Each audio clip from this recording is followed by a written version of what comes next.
तो जैसा कि आप लोगों को कल हमने कहा था कि आप लोग का जो वीडियो अपलोड होगा, तो आज आपका 1 जनवरी है 2026 का, तो हम आप लोग के लिए पहला वीडियो लेकर के आए हैं। अभी इसमें कुछ मिसलेनियस क्वेश्चन है, लेकिन जैसे ही आप लोग थोड़ा सा और मतलब शेयर कीजिएगा और आप लोग थोड़ा अपना दिखाइएगा सपोर्ट हमको, तो हमको भी थोड़ा सा ताकत मिलेगा, ताकि आप लोग के लिए और चैप्टर वाइज हम लिंक करके आएंगे। तो फिलहाल ये मिसलेनियस है। आइए कुछ सवाल हम लोग सॉल्व करते हैं आज। तो जैसा कि ये क्वेश्चन देख रहे हैं आप लोग, तो ये परसेंटेज का क्वेश्चन है। तो परसेंटेज का क्वेश्चन है जिसमें खर्च हो रहा है, जैसे 15% खर्च हो रहा है किराए पर, 20% हो रहा है बच्चों की शिक्षा पर, और 10% हो रहा है चिकित्सा पर। इस तरह से अगर परसेंटेज दिया रहे और खर्च दिया रहे, तो इसमें जो क्वेश्चन होता है, एक क्वेश्चन इसमें होता है जो दिया रहेगा आपको परसेंटेज का सवाल, खर्च वाला, शेष भाग का लिखा रहेगा। जैसे जो कि यहाँ लिखा हुआ है, देख सकते हैं आप लोग, लिखा है शेष राशि का, वही शेष भाग का यानी शेष राशि का, शेष भाग का, या फिर कहेगा आपको बचे हुए भाग का। एक ही चीज है ये, इसका मतलब एक ही होता है, शेष भाग का या फिर बचे हुए भाग का। तो याद रखिएगा, परसेंटेज में शेष भाग का या बचे हुए भाग का वाला सवाल रहे, तो ऐसे प्रश्न को हम लोग सक्सेसिव मेथड से बनाते हैं, सक्सेसिव रूल से बनाते हैं। सक्सेसिव रूल क्या होता है? तो कहता है कि अगर शेष भाग का और बचे हुए भाग का वाला प्रश्न हो, तो आपको लिखना है टोटल अनुपात बचत। तो ऐसे प्रश्न को सक्सेसिव यानी टोटल अनुपात बचत के अनुपात नियम से बनाते हैं। तो कहने का मतलब यह है कि जैसे 15% है, तो उसको भिन्न में आपको तोड़ना पड़ेगा। 15% को हम लोग भिन्न में, ध्यान दीजिएगा, ये 15% है, उसको भिन्न में हम लोग बोलते हैं 3/20। उसी प्रकार 20% को भिन्न में बोलते हैं हम लोग 1/5, और 10% को भिन्न में बोलते हैं 1/10। इसका मतलब 20 में से 3 खर्चा किया किराए पर, तो 20 में से 3 खर्चा किया तो बचा कितना? 17। फिर 20% 1/5, 5 में से 1 खर्चा किया तो बचा कितना? 4। फिर 10 में से 1 खर्चा किया तो बचा कितना? 9। अब सक्सेसिव रूल कहता है कि इसको आपस में गुना कीजिए, इसको भी आपस में गुना कीजिए, और यदि क्रॉस में कटे तो काट सकते हैं। तो इसको पहले आपस में कटेंगे, गुना कर सकते हैं, और इसको भी गुना करेंगे, क्रॉस में कटे तो काट सकते हैं। जैसे कि यहाँ दिख रहा है आप लोग, कट रहा है 4 से 5 बार में, और किसी से नहीं कट रहा है, इधर और उधर से। तो आप गुना कर लीजिए, 25 गुना 10 250 होता है, 17 गुना 9 153 होता है। तो आप देख पा रहे हैं कि कुल इनकम हो रहा है 250, जिसमें से बचा है 153। अनुपात के आधार पर 153 बचा है, जबकि राशि के आधार बचा है 42,840।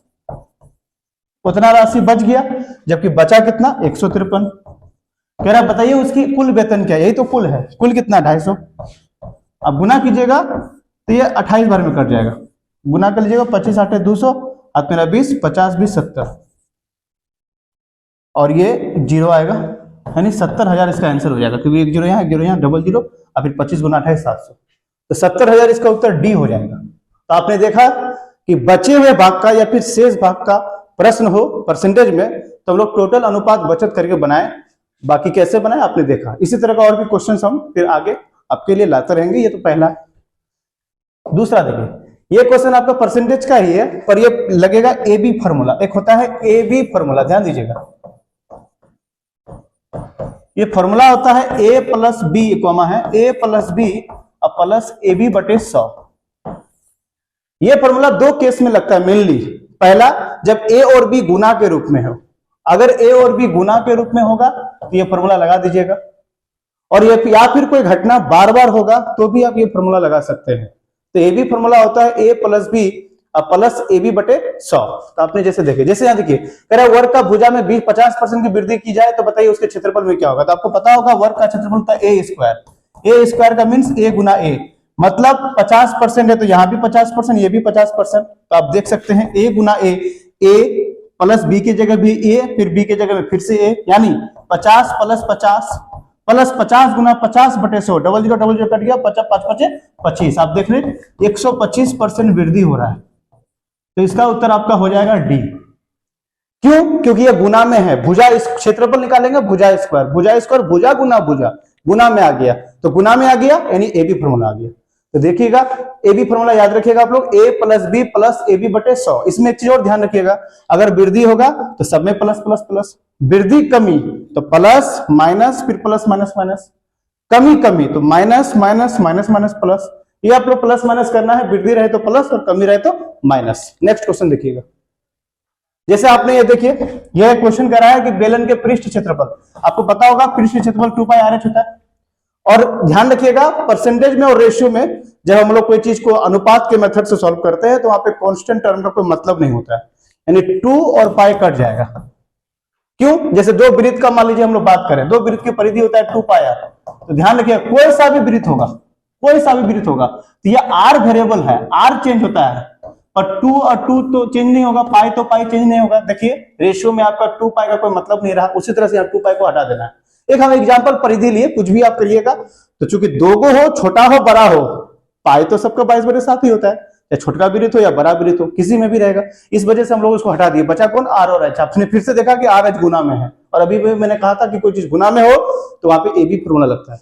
तो कह रहा 10 बढ़ा दिया जाए, पहले में 10% बढ़ा दिया गया यानी प्लस, 40% कम कर दिया गया यानी माइनस। तो आपने फॉर्मूला देखा था, अभी फिर से लिख देता हूं मैं आप लोग को, क्योंकि पहला क्लास है। A + B + AB/100, ध्यान दीजिएगा।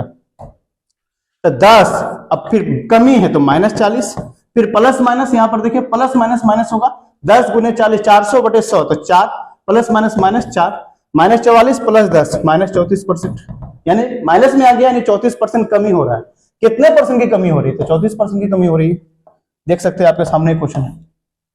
दूसरा, अब देखिए ये जो क्वेश्चन आ गया ये प्रॉफिट लॉस का क्वेश्चन है, बेसिक क्वेश्चन है। तो बेसिक क्वेश्चन जो आ गया तो इसको हम लोग ऐसे बनाते हैं, रुपया बटे मात्रा, अंग्रेजी में बोलते हैं प्राइस बटे अमाउंट। 1 रुपया में 4 संतरा, तो 1 रुपया ऊपर रहेगा, 4 संतरा नीचे रहेगा। तो खैर यहां पे कह रहा है कि खरीदे और फिर बेच दिए, बताइए कौन सी हुआ? तो खरीदे तो CP, बेच दिए तो SP। CP मतलब कॉस्ट प्राइस, क्रय मूल्य, SP मतलब सेलिंग प्राइस, विक्रय मूल्य। तो आप देख सकते हैं रुपया बटे मात्रा, 30 रुपया में 14 खरीदा फल, 30 रुपया में 14 फल खरीदा, रुपया बटे मात्रा। अब 20 रुपया में कितना बेच दिया? तो 7, रुपया बटे मात्रा, रुपया बटे मात्रा। अब आपको चाहते हैं कि ऊपर को ऊपर से कटता है, नीचे में नीचे से कटता है, तो देख सकते हैं कट रहा है, 0 से 0 कट गया, 7 से 2 कट गया, क्रॉस कीजिएगा 3 × 1 तो 3 और 2 दूना 4, 3 से 4 हो गया, यानी प्रॉफिट 1 का हुआ। कितना में? तो 3 में। अब परसेंट निकालना है तो कितना से गुना? 100 से। 3 से 4 हुआ तो प्रॉफिट 1 हुआ, कितना में? तो 3 में। जितना में प्रॉफिट होगा, जितना से 3 से 4 हुआ, यानी 3 उसका CP हो गया, तो नीचे आ जाएगा 3 × 100। 100/3 का मतलब होता है 33.1/3%, जिसको हम लोग 33.33% कहते हैं। आसान था। रुपया बटे मात्रा, प्राइस बटे अमाउंट, 3 रुपया में 5 टॉफी, तो 3/5, ना कि 5/3। वही सवाल है, फिर से आ गया। 60% लाभ हो रहा है कब? जब 3 रुपया में 15 को नींबू बेचता है तब। तो 3 रुपया में 15 नींबू, रुपया बटे मात्रा, बेच दिया यानी सेलिंग प्राइस। जबकि 60% लाभ, इसका मतलब होता है, ध्यान दीजिएगा, 60% लाभ यानी 100 का सामान 160 में बेचे, तो यहाँ बेच रहे हैं इतना, जबकि बेचेंगे कितना? 160। कर कितना में खरीदे थे? 100। 100 का सामान 60 का लाभ, तो 160 में कर बेचे तो खरीदे 100 में। करेमूल, जितना करेमूल निकालने बोला, कितना में खरीदे थे आप? तो करेमूल निकालना है तो करेमूल से गुना कर देंगे। देख सकते हैं आप कट रहा है, 3 से 5 बार में, 0 से 0 कट गया, और 5 से 2 कट गया, 2 से 8 कट गया। तो आप देख रहे हैं रुपया बटे मात्रा होता है, यानी 1 रुपया या 8 हो गया हमारा कौन सी? नींबू। तो 1 रुपया में 8, 1 रुपया में कई को खरीदे थे? 8 को खरीदे थे। रुपया बटे मात्रा, आसान सवाल है। अगर ये गलती से कहता कि 3 रुपया में 15 खरीदा, अगर ये करेमल होता तो फिर ये 100 नीचे आ जाता, क्योंकि प्रोसेस होता है SP रहे तो SP से तुलना करना है, तो CP रहे तो CP से, जो रहे उसी से तुलना करेंगे, और जो निकालना होता है उससे गुना करते हैं। आप में से बहुत लोगों को ये मेथड पता होगा, जो राशि दिया हो उसको उससे तुलना करिए, और जो निकालना है उससे गुना कीजिए। तो यहाँ पे विक्रय मूल्य दिया था तो विक्रय मूल्य से तुलना किए, करेमल दिया होता तो करेमल से तुलना करते हैं, और जो निकालना है उससे गुना करेंगे। नेक्स्ट, फिर वही क्वेश्चन है। अभी अब हम लोगों ने बनाया कि इतना में खरीदा, इतना में बेचा, तो CP SP, तो 1 रुपया में 5 खरीदा और 1 रुपया में 4 बेच दिया, कोई बात नहीं, रुपया बटे मात्रा, रुपया बटे मात्रा क्रॉस कीजिएगा तो 4 से 5, और 4 से 5 हुआ मतलब प्रॉफिट कितना का? 1 का। कितना में? तो 4 में। परसेंट चाहिए तो 100, 100/4 का मतलब कितना परसेंट होता है? 25%।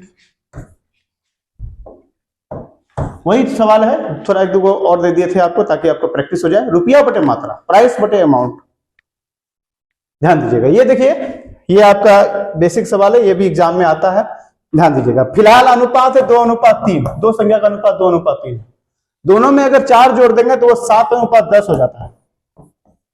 ये 2 से 3 था, 7 से 10 कब हो गया? जब दोनों में 4 जोड़े, दोनों संख्या में 4 जोड़े, यानी +4 यहां भी, +4 यहां भी। ये अलग अलग भी हो सकता है, पहला में 4 जोड़े, दूसरा में 6 जोड़े, दोनों में घट भी सकता है, कुछ भी हो सकता है। तो यहाँ पर कुछ भी ऐसा एक समीकरण हो कि इतना था अनुपात, इतना हो गया, ऐसा ऐसा करने पर तो इसका तरीका होता है क्रॉस मल्टीप्लीकेशन कीजिए, ऊपर भी नीचे भी, और उसका अंतर लीजिएगा। क्रॉस मल्टीप्लीकेशन करते हैं, उसका डिफरेंस लेते हैं। तो कीजिए क्रॉस मल्टीप्लीकेशन, 10 दूना 20, 7 तिया 21, 21 और 20 में अंतर कितना का, तो 1 का। वही काम नीचे करना है, 7 चौके 28, 10 चौके 40, 40 और 28 में अंतर कितना का, तो 12 का। यहां भी अंतर, यहां भी अंतर। फिर से 20 21 में अंतर कितना, तो 1, 28 40 में अंतर कितना, तो 12। कह रहा है बताइए तो दोनों का अंतर कितना था, तो इसका रियल में अंतर कितना था, 1, सच में 1 है, 1 का वैल्यू कितना, 12, आंसर हो गया। यही कहता पहला संख्या बताइए, तो एक पहला संख्या हमारा 2 था, 1 का वैल्यू 12 तो 2 का वैल्यू 24। कहता दूसरा संख्या बताइए, तो 3, 1 का वैल्यू 12 तो 3 का वैल्यू 36, और हमसे अंतर पूछा है तो अंतर ही निकल गया था ऑटोमेटिक। नेक्स्ट ये सवाल देखिए आप लोग, कह रहा 3:2 है और 5:4 हो जाता है कब, जब पहला में 8 घटाया गया और दूसरा में 6 घटाया गया। अब दोनों में माइनस माइनस है तो उसको घटा भी सकते हैं, कोई दिक्कत नहीं। अब क्रॉस मल्टीप्लीकेशन कीजिए, क्रॉस मल्टीप्लीकेशन 12 और 10 तो 2 का अंतर हुआ, 30 अब 32 तो फिर 2 का अंतर हुआ, यानी 1 से 2 से एक बार में, फिर 2 से एक बार में, यानी 1 का वैल्यू 1 आया। कह रहा संख्याएं बताइए, तो संख्याएं कितना कितना था, 3 था और 2 था, तो 1 का वैल्यू 1 तो आप ही लोग बताइए, 3 का वैल्यू 3 और फिर 2 का वैल्यू 2, यानी 3 और 2 हमारा आंसर हो गया। कुछ भी नहीं है, इतना था इतना हो जाता है कब, जब पहले में 8 घटाया गया दूसरे में 6 घटाया गया तो घटा दिए। क्रॉस मल्टीप्लीकेशन करते हैं, उसका अंतर लेते हैं। नेक्स्ट देखिए, ये भी उसी पैटर्न पर है, 9:11 है, 7:9 हो जाता है कब, जब प्रत्येक में 4 घटा देते हैं तब। कोई बात नहीं। 81 और 77 कितना, 4, अंतर लेना है, क्रॉस मल्टीप्लीकेशन और फिर अंतर। 28 और 36 तो 8, अंतर 36 और 28 में 8 का अंतर होता है, 4 1 कम 4, 4 2 8, यानी 1 का वैल्यू 2 आ गया। कह रहा इन संख्याओं का योग बताइए, तो आप ही लोग बताइए 11 और 9 कितना होता है, 20, 1 का वैल्यू अगर 2 है तो 20 का वैल्यू 40, हमारा उत्तर 40 हो गया। नेक्स्ट अब देखिए, ये एसआई का है, सिंपल इंटरेस्ट का है, भी आसान सवाल है। सिंपल इंटरेस्ट में रूल होता है कि अगर एसआई समान हो जाए, कह रहा ना कि इसका समान ब्याज प्राप्त होता है, अगर एसआई समान हो जाए, तो एसआई अगर समान हो जाए तो इसका P1 P2 अब 3 गो है तो कोई बात नहीं, 3 गो P1 P2 P3 का रेशियो होता है 1/R1 T1, 1/R2 T2, 1/R3 T3। तो ध्यान दीजिएगा 1/R1 T1, तो पहला है रेट है 10, 6 साल के लिए, तो 10 6 60, 12 गुना 10 120, 15 गुना 12 180, 0 0 0, 6 से चाहे तो काटना तो काट भी सकते, एक बार में, 2 बार में, 3 बार में। अब सबको पता होगा बेसिक रूल है, अनुपात रहे नीचे में संख्या हो तो इसका एलसीएम से सबको गुना करते हैं, तो 1 2 3 का एलसीएम 6 होता है, सबको 6 से गुना कर दीजिए। पहले को अगर 6 से गुना कीजिएगा तो ये 6 ही आ जाएगा, यहाँ 6 से गुना कीजिएगा 2 से कटेगा 3 बार में, यहाँ 6 से गुना कीजिएगा तो 3 से कटेगा 2 बार में, इसका फाइनल आंसर आएगा 6 3 2। आप देख सकते हैं इसका 6 3 2 आंसर। कुछ भी नहीं, आसान था कि ब्याज अगर समान हो जाए तो मूलधन का जो अनुपात होता है 1/R1 T1 होता है, दूसरा बंदा के लिए 1/R2 T2 होता है, तीसरे के लिए 1/R3 T3 होता है। ये देखिए, ये भी बड़ा प्यारा सवाल है, आप लोगों को मैं पढ़ाया होऊंगा सर, जो हम मेरे ऑफलाइन पढ़े हैं, जो नहीं पढ़े तो ध्यान सुनिए। किसी प्रश्न में जब 2 या 2 से ज्यादा भिन्न होता है तो नीचे वाले का एलसीएम होता है। जैसे यहाँ पे नीचे में कौन है, 2 और 3, सबको पता होना चाहिए 2 और 3 का एलसीएम 6 होता है, तो गुना कर दीजिए 6 से। जैसे इसको 6 से गुना कीजिएगा तो ये हमारा 3 बन जाएगा, इसको 6 से गुना कीजिएगा तो ये 2 बन जाएगा, तो 3 2 5, बचा कितना 1।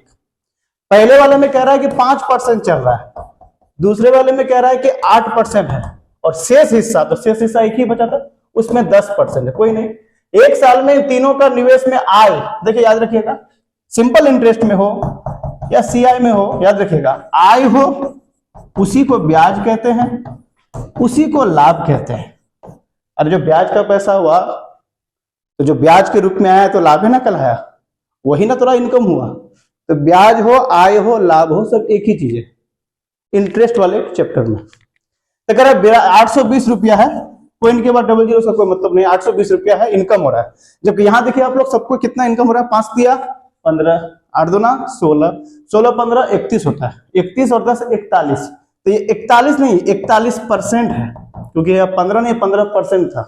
तो वो क्वेश्चन कह रहा है कि 820 का इनकम हो रहा है, जबकि हमारे हिसाब से 41% का इनकम हो रहा है। इनकम को इनकम से तुलना करना है। कह रहा बताइए उसकी निवेशित पूंजी कितना था, तो पूंजी कुल कितना था 6, वैसे भी 6 कर सकते हैं या 3 2 5 1 6 कर सकते हैं। परसेंट हो जाएगा ऊपर में 00 हो जाएगा, 41 से 2 बार में कटेगा, 6 दूनी 12, 12,000 इसका आंसर हो गया, यानी आंसर सी हो गया।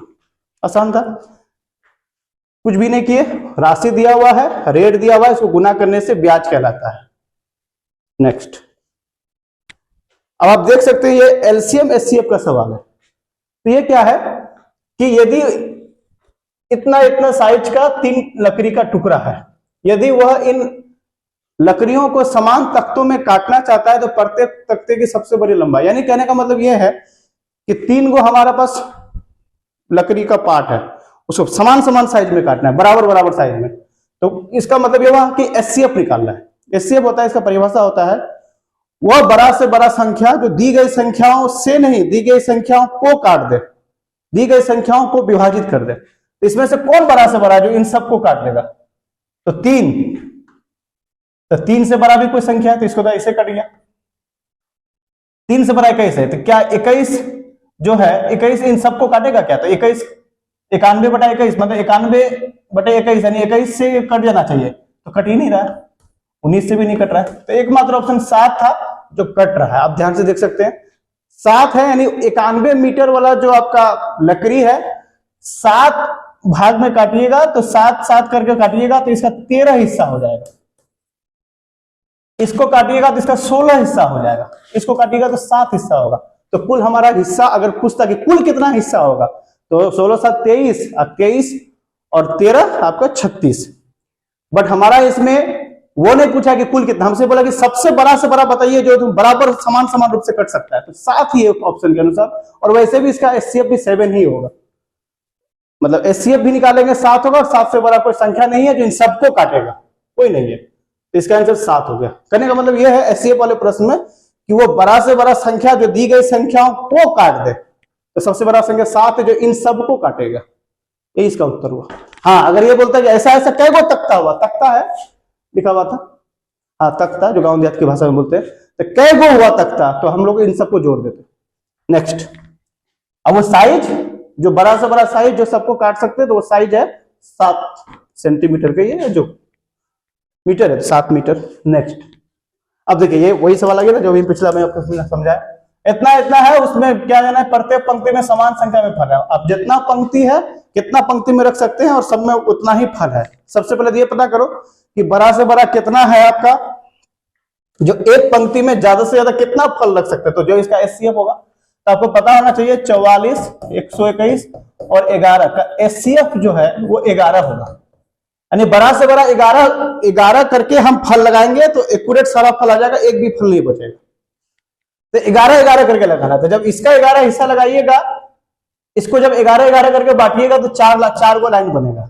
जब इसको 11 करके बांटिएगा तो 11 गो लाइन होगा, ताकि इसको 11 से भगा दीजिएगा तो 11 आएगा, इसको कीजिएगा तो 1 होगा। तो ऐसा ऐसा कई गो लाइन हुआ, देखिए 11 4 15 1 16। ये क्वेश्चन को समझिए, लाइन कह गए होगा वो बात में, पहले ये तो बताओ कि एक लाइन में ज्यादा से ज्यादा कितना फल रख सकते हैं, तो बराबर बराबर ना बांटोगे जी, तो बराबर बराबर बांटने का मतलब ही एचसीएफ होता है।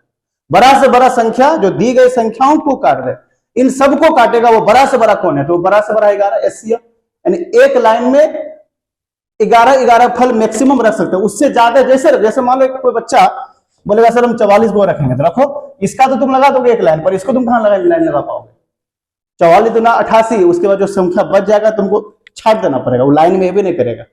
तो ज्यादा से ज्यादा कितना फल है जो लाइन में लगा सकते हैं, तो वो है हमारा 11 करके लगाएंगे, सारा फल हमारा सेट हो जाएगा। इसको सेट करोगे तो 4 गो लाइन बनेगा, इसको करोगे तो 11 गो लाइन बनेगा, इसको कीजिएगा तो 1 गो लाइन बनेगा, सब कुछ लाइन में आ गया।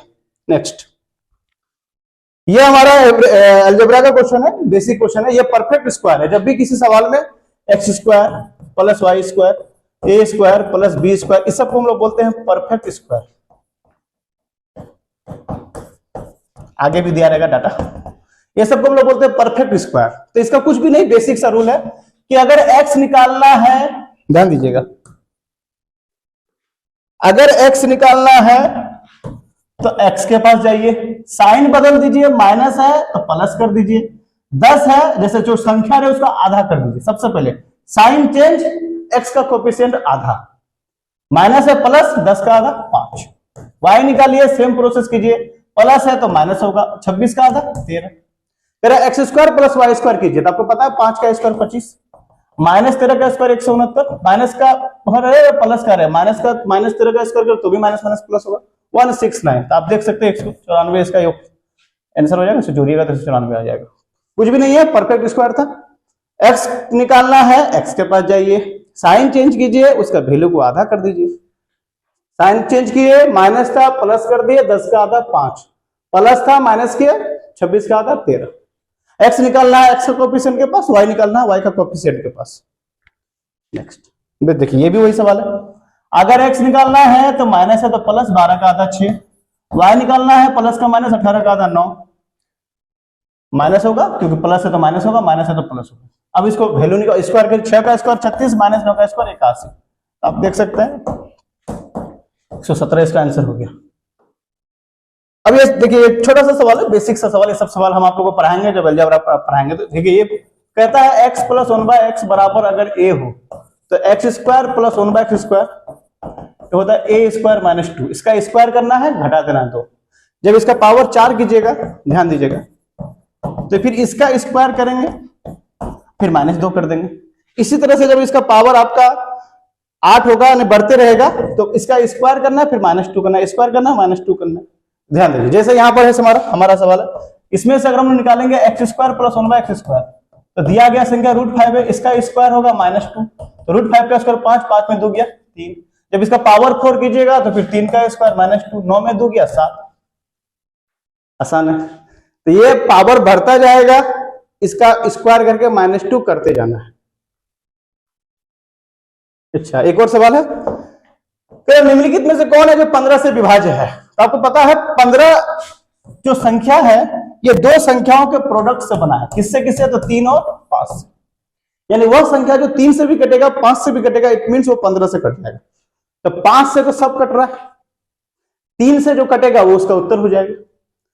तो देखिए ध्यान से, 5 से सब कट रहा है, 3 से कटना। 3 का नियम क्या होता है? 3 से वह संख्या कटती है जिन संख्याओं का योग अगर 3 से कट जाए। दी गई संख्याओं का योग अगर 3 से कटे, समझिए वो 3 से कट जाएगा। तो चेक करिए इसका योग 3 से कटेगा कि नहीं। 5 4 9 1 10 5 15 9 24 2 26। क्या 26 3 से कटता है? नहीं, खत्म। 9 5 14 26 2 22 और 2 24 और 1 25। क्या ये 3 से कटता है? बिल्कुल नहीं। 5 4 9 6 15